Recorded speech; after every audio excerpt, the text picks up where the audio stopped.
2 mars 2026, ton esprit est particulièrement actif, mais ce n'est pas l'agitation habituelle.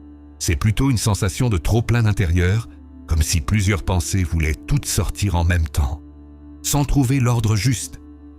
Tu peux ressentir une nervosité légère, pas anxieuse, mais impatiente. Tu veux comprendre, décider, avancer, tout en sentant que quelque chose t'échappe encore.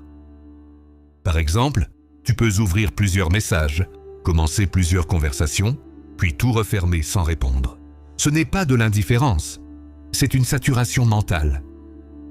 Aujourd'hui, ton mental va plus vite que ton ressenti. Tu analyses avant de sentir.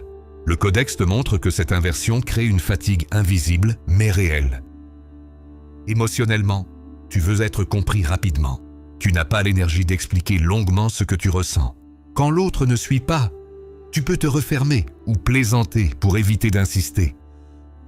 Tu peux ressentir un décalage dans une relation où tu parles beaucoup, mais où tu ne te sens pas vraiment entendu. Ce sentiment de ne pas être reçu te touche plus que tu ne le montres. La communication est centrale aujourd'hui, mais elle demande de la lenteur. Le codex t'invite à choisir un seul sujet important plutôt que d'en disperser plusieurs. Professionnellement, tu peux avoir du mal à te fixer sur une tâche précise.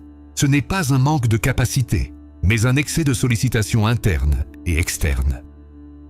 Par exemple, tu peux repousser une décision parce que trop d'options se présentent.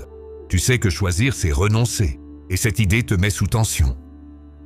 Ton corps peut traduire cette agitation par des tensions légères, une fatigue nerveuse ou une difficulté à trouver le sommeil.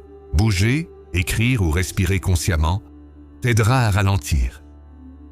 Le codex cosmique rappelle aux Gémeaux que la clarté ne vient pas en ajoutant des idées, mais en laissant partir certaines. Le vide est parfois plus intelligent que le plein. Retiens ceci pour le 2 mars 2026. Le Gémeaux avance quand il accepte de ralentir son esprit pour entendre ce qu'il ressent vraiment. Merci d'avoir écouté jusqu'au bout. Rendez-vous demain pour la suite de la lecture du Codex cosmique.